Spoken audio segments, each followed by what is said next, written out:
चीज़ हम लोग चर्चा के केंद्र में लाने जा रहे हैं कि अगर ऐसा कोइंसिडेंस हुआ, अगर ऐसा इत्तेफाक हुआ कि तीनों पर्सन हमारे सेंटेंस का सब्जेक्ट हो गया, first person, second person, third person,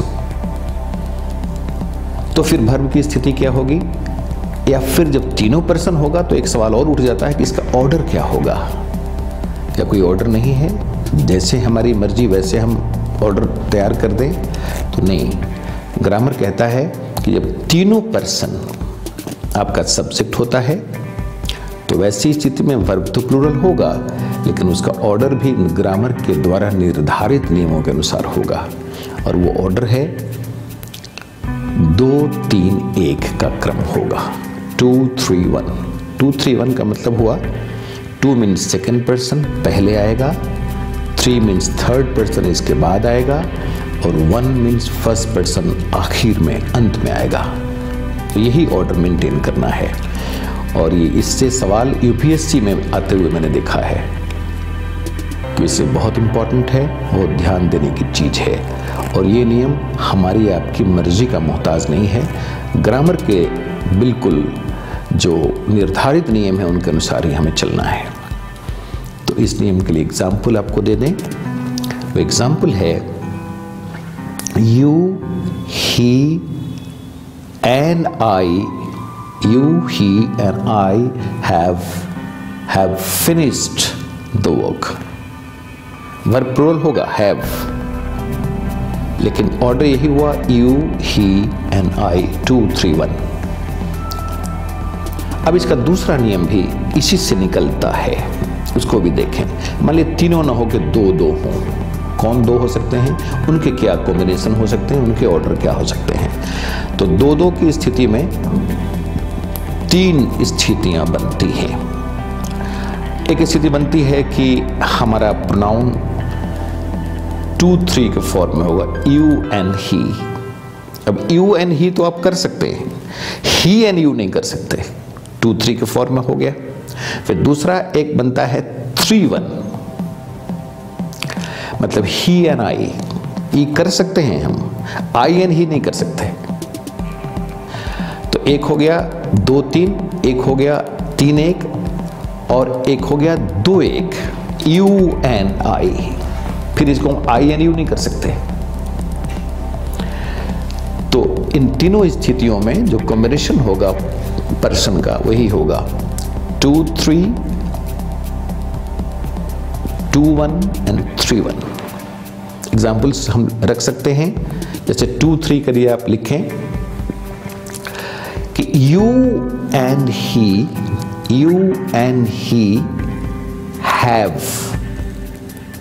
have helped him, even he have। Verb plural होगा, arrangement order of the pronoun होगा you and he। फिर he and I have helped them, he and I। फिर होगा you and I 21 2 1, तो you and I have helped them। बस ये जब 2 2 का हम पेयर बनाएंगे तो हमारे प्रोनाउन का यही कॉम्बिनेशन होगा। इसके अलावा अगर कोई कॉम्बिनेशन आप बनाते हैं तो फिर वो कॉम्बिनेशन गलत होगा, मतलब वहाँ ग्रामेटिकल एरर होगा, वो गलती होगी आपकी। तो बहुत इंटरेस्टिंग है, हम लोग जीवन में भी ऐसी स्थितियाँ आती हैं जहाँ 2 2 के हमको जोड़ करके वाक्य बनाना होता है, तो वहाँ भी क्लियर मामला हो गया। अगर तीनों को इकट्ठा करना है तो यही होगा 2 3 1। अब इसी से जुड़ा हुआ, इसी तीनों पर्सन से जुड़ा हुआ एक और नियम है, वो जो बहुत इंटरेस्टिंग है। वो कहता है नियम, अगर इत्तेफाक ऐसा हुआ कि तीनों पर्सन हमारा सब्जेक्ट हो गया और स्थिति एक अलग होगी, वो स्थिति ये है, वो स्थिति कहता है कि तीनों पर्सन सब्जेक्ट हो गया, एक स्थिति बनी। दूसरी स्थिति बनती है कि इस सेंटेंस के द्वारा सेंस ऑफ गिल्ट को या सेंस ऑफ कन्फेशन को रिफ्लेक्ट कराना हो अगर, तो वैसी स्थिति में अभी जो हमने 2 3 1 का कॉम्बिनेशन आपको ऑर्डर दिया था वो ऑर्डर नहीं काम करेगा। इसके लिए ऑर्डर है 1 2 3। ध्यान रखना है, दोनों में फर्क यही है कि सेंस ऑफ गिल्ट या सेंस ऑफ कन्फेशन को अगर रिफ्लेक्ट कराना हो तब जो प्रोनाउन का ऑर्डर है वो 2 3 1 नहीं होकर 1 2 3 हो जाएगा। जैसे हम तीनों प्रोनाउन को एक साथ रख रहे हैं और एक वाक्य दे रहे हैं कि आई, यू एंड ही। 1 2 3 हो गया। I, you and he are sinners, या I, you and he have committed this crime। Verb plural होगा वो तो निश्चित है, लेकिन ऑर्डर ही होगा कि हम कन्फेशन की स्थिति में इसके ऑर्डर को चेंज कर देंगे। फिर उसी तरह से जब 2 2 का पेयर बनाएंगे तब ये हो जाएगा 1 2 1 3 2 3। I and you, you and he और I and he। जैसे अगर 2 2 का कर रहे हैं तो 1 हो गया हमारा 1 2, तो I and you are sinners। फिर हो गया I and he are sinners, और फिर हो गया you and he are sinners। और यही पॉसिबल कॉम्बिनेशन है हमारे प्रोनाउन का। ध्यान रखना है, दोनों में फर्क कौन करता है? सेंस ऑफ कन्फेशन और गिल्ट। इनके आधार पर प्रोनाउन का ऑर्डर चेंज करता है, जो लर्नर्स को हमेशा ध्यान में रखना चाहिए। जिस नियम की चर्चा करेंगे वो एज वेल एज से जुड़ा हुआ है। यह नियम कहता है कि अगर 2 सिंगुलर नाउन को हम एज वेल एज से जोड़ते हैं, 2 सिंगुलर नाउन को एज वेल एज से जोड़ें तो वर्ब सिंगुलर होगा। जैसे Ram as well as Sohan is coming today। as well as का अर्थ वही होता है जो and का होता है, लेकिन and अगर हम यहाँ लगाते तो होता Ram and Shyam are coming today। and के साथ वर्ब आर हो रहा है। as well as भी मीनिंग वही दे रहा है, लेकिन ग्रामर इसके साथ अलग चलता है। तो Ram as well as Shyam is coming today। फिर इसका आगे का नियम देखिए, वो कहता है कि अगर 2 plural noun as well as से जोड़े जाएं तो वर्ब हमारा प्लूरल होगा। जैसे boys as well as girls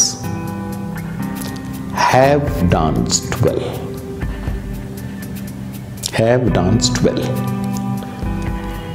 फिर इसका तीसरा नियम कहता है कि अगर नाउन्स जो डिफरेंट नंबर्स के हैं